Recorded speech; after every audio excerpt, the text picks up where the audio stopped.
us talking. I think so.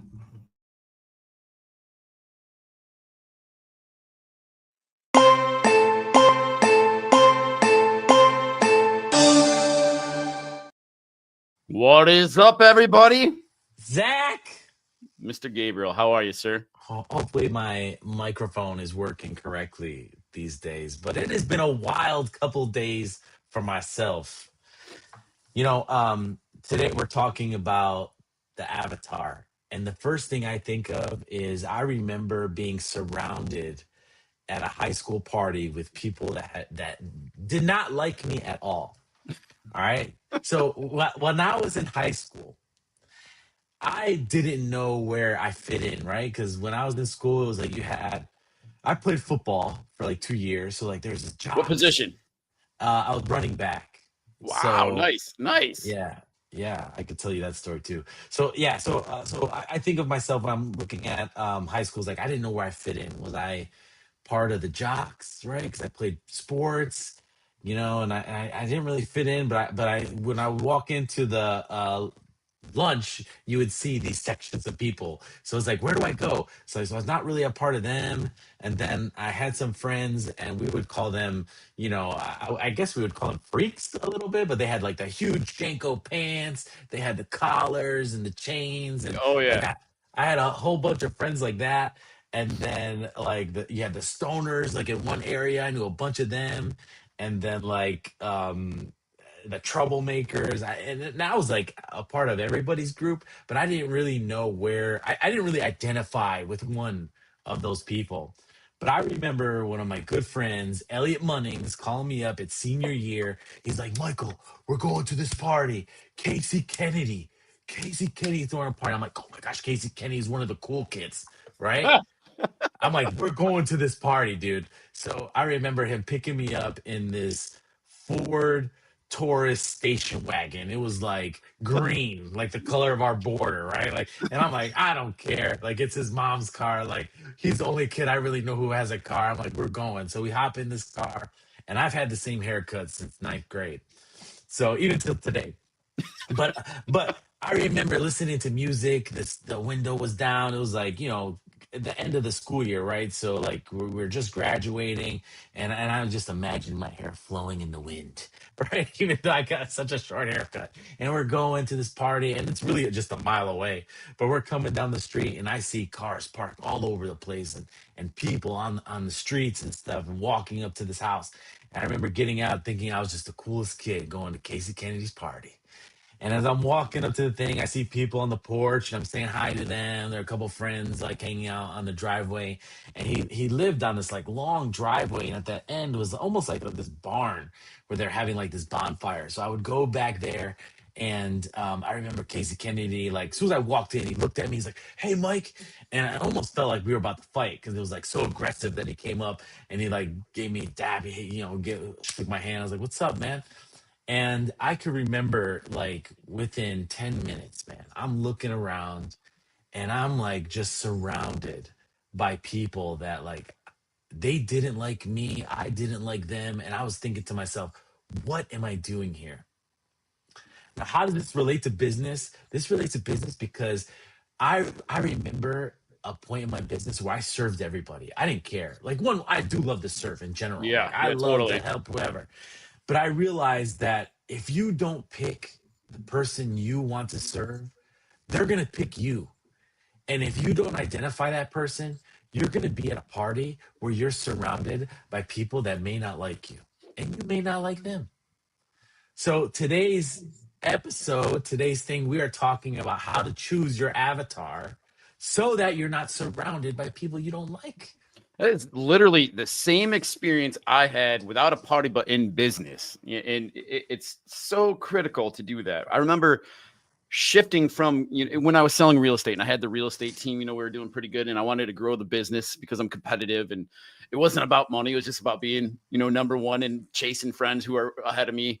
So we shifted from a database based business, which the database, as we know, is the most valuable, the most important thing in your business, which is critical, to a marketing based part. And so we kept the database, but the marketing part. And so we started throwing out different MOFers, different USPs that really brought people's attention. We would offer like foreclosures, or we'll sell your house for a price you're happy with, or we'll buy it. And so we're getting the phone to ring with these people.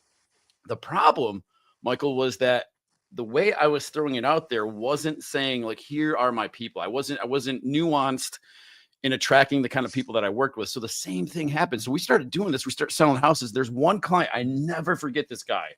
This guy was just the worst of the worst. One of the things that's super important to me is people love God, people love their family, and they're just good people.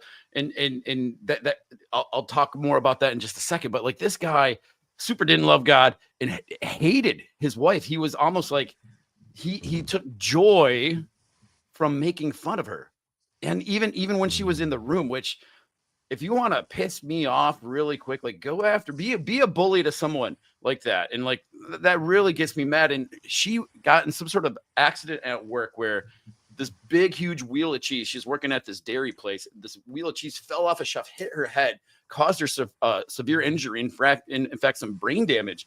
And he makes fun of her for it. And I remember my team, I wasn't working with them directly, but my team goes on, they sell them a house, and we would do these client parties, right? And so at the end of the year, this isn't a high school party, but it's a client party. What I would do is I'd rent out a movie theater, or whatever the cool movie theater is at the end of the year, or the movie, we'd rent it out. I'd buy all the tickets and we'd have these people show up. And I remember going into the theater, and there was the guy that makes fun of his wife, and there was some other people. And I'm like, there's like 10 people in here that I would go to dinner with, and the rest of them I can't stand. And what was funny too is, like, in my business, I had started falling into depression, and I didn't realize this. I was dealing with people that sucked the life out of me, that I didn't like being around, and changing who I was serving, going after like the avatar that I wanted to. I remember I had a business coach. Oh man, she was so awesome. She gave me permission to do this, and I was scared to do this. She's like, you need to blow up your database, cut out the people that you don't like, and only serve the people that you'd go to dinner with. And that was, they loved God, they loved their family, and they wanted to build a big business. Those were the 3 criteria which I picked. In my life changed. I went from, I would have to circle around the office before I could pull myself in to drive in to start calling and working with this database, because I just couldn't stand it, to like, oh my gosh, I'm hanging out with friends. Like, is this even work? Like, I'm going to go show houses, or I'm going to go list a house, and they're like cool people. Like, all right, we got the house listed. What do you want to do? Let's grab a beer, right? And so then we'd go have a beer or whatever, right? And so just super cool people. And it was like you said, I want to serve anybody. However, it's just a lot more fun when you enjoy the people. Absolutely. And I think, some of the values that you talk about is the things that you want is because the things that are inside of you, right? And they always say like your ideal client is you a few steps ago, right? Or a few Yeah, years totally. ago. So, when I work with, clients, especially back in the day, when I would ask them, I said, first of all, think about the person that you is your ideal client is like the person that you love the most right now. Like, who is your favorite client right now that you would almost work for free for? And if that's the person, let's build something around them. Now, it's so important from a traffic standpoint when you start understanding these demographics. Is it men? Is it women? Are they 30? Are they 40? Are they, teenagers? Like, wherever you're at, that way I can now take those demographics once we identified them, and I could put them into the machine of Facebook or Google, and I could start literally picking out the people who I want to go after. So I think it's important that once you understand who your ideal client is, that you start building out what they look like, where do they live, where do they go, and I think that's a very a nice segue into something that you wanted to talk about, because once you understand where your audience is, now all you have to do is drop that little hook in there, and you could just go fishing all day. Totally. Yeah, totally agree. We have a powerful tool that we give away for free 90 free. This is something when we onboard a client that will go in depth on this avatar. It is so important, and there's different types of avatars. Let me touch a little bit on this real quick. What Michael was just talking about, like throwing your hook into a certain pond, those ponds are a version of an avatar too. And we're going to talk more about this. I'm bringing in Chet Holmes, Dream 100, but we'll just at least touch on it a little bit. when we identify our avatar, the person that we want to serve the most, it's really important to define them, get really clear around that. And then instead of coming up with a solution for them, build a relationship with them. One of the things that Michael and I do, because we have this agency that we help local businesses grow, the thing that we've been hearing over and over lately has been one of the issues that a lot of these businesses have had for the last few years is, yeah, they want more leads. Yeah, they want to grow their business. But the big problem right now is they can't find help. They want to find good help. There's a lot of people out there that don't want to work.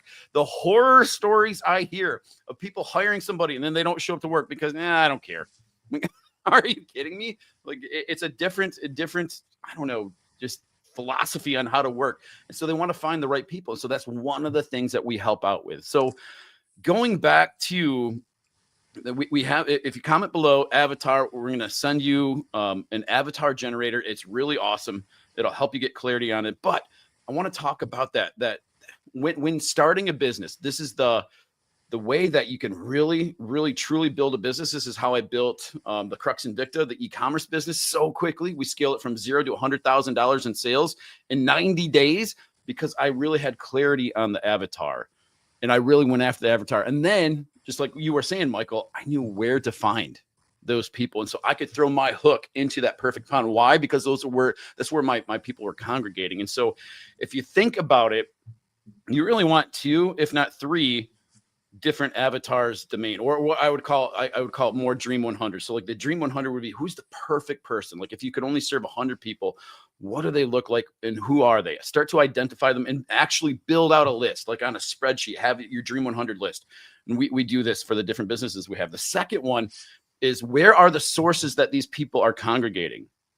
And so if we think about, I'm going to use real estate agents for an example. If we use real estate agents, at Keller Williams, they get together once a year. It's called family reunion. 20,000 of these people, they descend upon family reunion. They're all in the room. These guys are all selling a ton of real estate. If I was going after real estate agents, that's the perfect place to go. Gary Keller leads Keller Williams. If you get Gary Keller to mention your business, that guy is totally in the Dream 100. And so like you would be instantly flooded with business. And so it's important to not only identify your people, but then where are they congregating? Where are the pools, the ponds, like Michael called them, that they're hanging out in, that you can then throw your bait into? Or more importantly, the person that controls that pond, that is the king of the pond. How can you get that person to endorse you or allow you to use their credibility, their rapport to influence those people?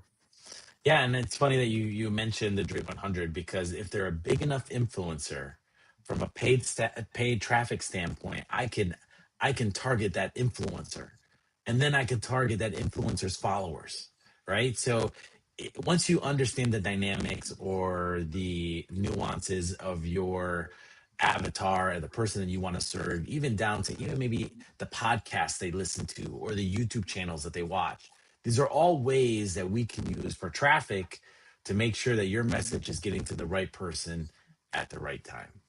Absolutely. Absolutely. And then I want to reiterate this because a lot of people will skip over this. We work with a lot of businesses. Some of them are well established. I work with people because I have a heart for the new entrepreneur, the startups where they're just getting started. They'll come up like, oh, I got the perfect idea here. This is the better mousetrap. But their people don't want that better mousetrap. It is really important to build a relationship. Some of these ponds that you go fishing in are literally Facebook groups that you go join and you start contributing there. You start just like helping out. You see a question, you answer the question. You start to build the rapport. They know, like, trust, and believe you have the best solution for them. You start to build that rapport, but then you'll also start to here's the actual pain point. When you can find that pain point and you have the solution to it with the rapport with your people, you have a printing press. I love it. So make sure you, what is it, comment that word avatar, and we will send you what you need. Absolutely. Awesome, Zach. Well, so what's next week? What are we going to talk about next week? I think we should go deeper into the Dream 100. I'm chomping on some Fun. cool AI stuff that we've been working on lately that we should address that too. But at the end of the day, the Dream 100 and really attacking this list, like we were talking about, like this is the way empires can be built on the cheap. All right, guys, you heard it. Stay tuned for the next episode, Dream 100. But right now, pick your avatar. We'll see you guys soon. Comment the word avatar to get your free gift. Let's go. All right.